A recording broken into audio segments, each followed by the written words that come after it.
Hello and welcome everybody to watch this recording. I just got home from watching Superman, and hell of a night. Like I got to see this, and then come home, and the new Clips album dropped. So I've got a lot of entertainment ahead of me. But back to the Superman of things. I was cautiously optimistic going to see this. To say the least, the Snyder movies were not my cup of tea, so to say. I didn't hate them. Like Man of Steel had some parts I liked.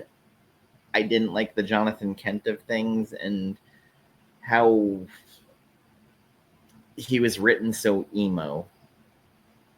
It just, I don't know. It didn't feel very Superman to me. And I get it. There's people that love it, and I'm not gonna go in on like how you're wrong for liking it or you saying shit about me for not liking it. Listen, people like what they like. It wasn't really my bag, but it might be someone else's.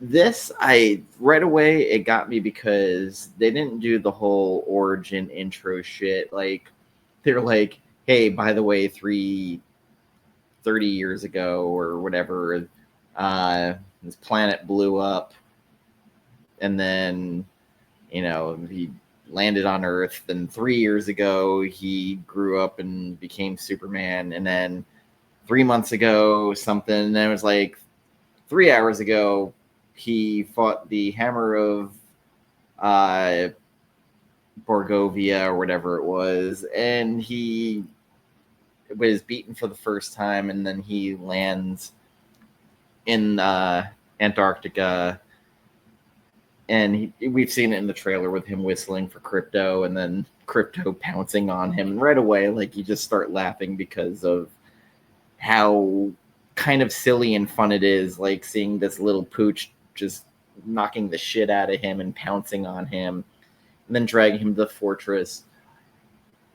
And I do like the way they had the robots. Being a comic book fan, we've seen these robots. I want to say it was John Byrne's Man of Steel. They're a different type of robot.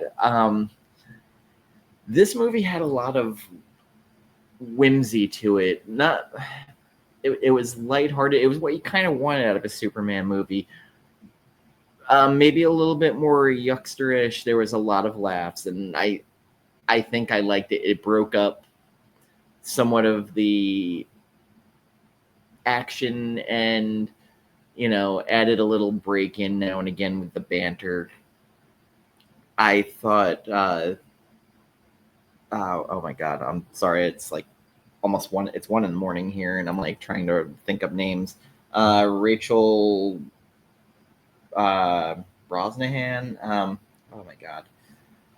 Sorry, my brain is not functioning right now.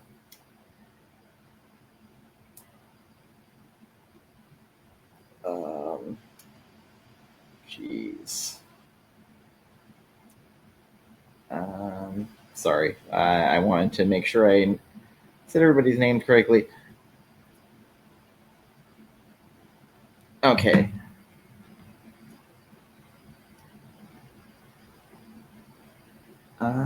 Is she not the? Wow, she's not even the first page. I think it's Rachel Brosnahan. Yeah, Rachel Brosnahan is playing Lois, and I very much like their dynamic. She already knows who he is by now. Their interactions, in my opinion, were very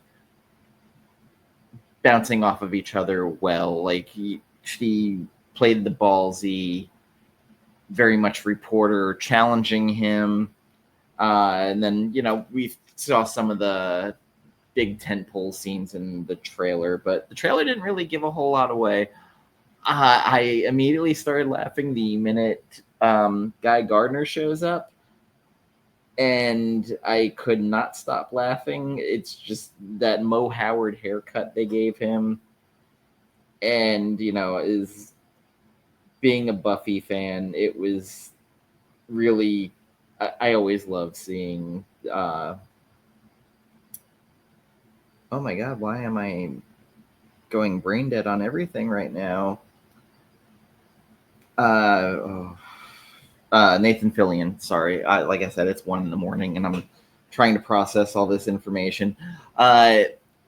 Seeing the Justice Gang, and he got the Guy Gardner attitude down perfectly. I also really loved Hawkwoman, or Hawk Girl as they called her in this, and how her and Mr. Terrific kind of have like they're a group, but they don't really respect Guy Gardner that much. And I loved Isabella Merced playing Hawk Girl, because everything Guy Gardner says, she's like, I didn't vote for that, and just kind of contradicting everything he said.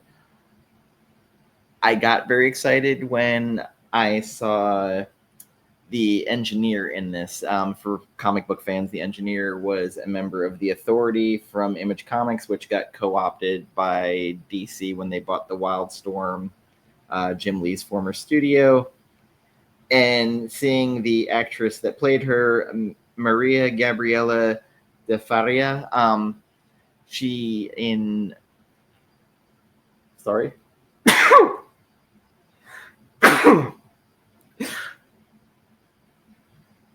Everything you shouldn't be doing in a recording is happening right now. She was Maria in the TV series on Sci-Fi's version of Deadly Class, and she was perfect as it. And in this, I was very happy with the portrayal. Not quite the way I imagine the engineer coming from the comics, and I kind of have to turn my brain off to that part of it. And Mr. Terrific was unironically funny. He's kind of pompous, and I think that's what made it work, because you kind of start laughing. And I want to shout out Nicholas Hoult playing Lex Luthor. I very much thought that his portrayal was more in line with Lex, where he's not playing, as in Man of Steel, this Willy Wonka type character. He is more nefarious. He has this chip on his shoulder, the hubris of this alien coming to Earth and overshadowing the humans, and more importantly, his brilliance. He's not shining as bright as he should be. And there is a line in there, and I believe it was co-opted from Lex Luthor Man of Steel, that was art by Lee Bermejo, where Superman basically says, like, this is your planet too, you could be one of the greats. And he, we're the same, and he just starts blowing up at him. I will straight up say that Crypto might have stolen the movie. Like, that dog was everything. Like, I wanted Crypto, and Crypto very much plays a key part at the end of the movie, and the wind up at the end of the movie in particular. I had so much fun during this movie, and I went in being cautiously optimistic that I would like it. There's guest appearances and voices used. Like Alan Tudyk plays one of the robots. Bradley Cooper is Jor-El, which is crazy. Michael Rooker is one of the robots. Just so much of just...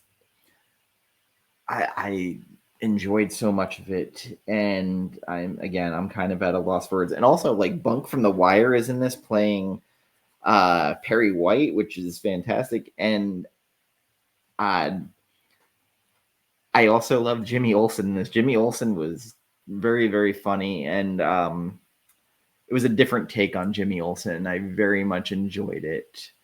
Yeah, so if I had to put a grade on this movie, I will do the two different formats. I would be a 4 out of 5 stars.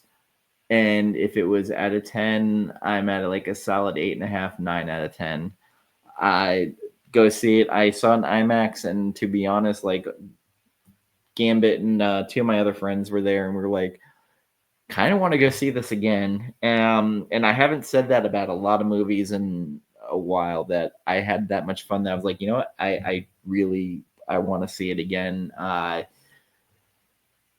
The joy I felt watching it, I hadn't felt in a while, and I'd even say, like, as much as I love the original Guardians of the Galaxy, this was better in every way. Just they didn't overdo the humor, which I think was super important, because with James Gunn's movies, it can go either way, where it can be campy, it could be too much humor that it kind of ruins the movie because it feels like the jokes are forced.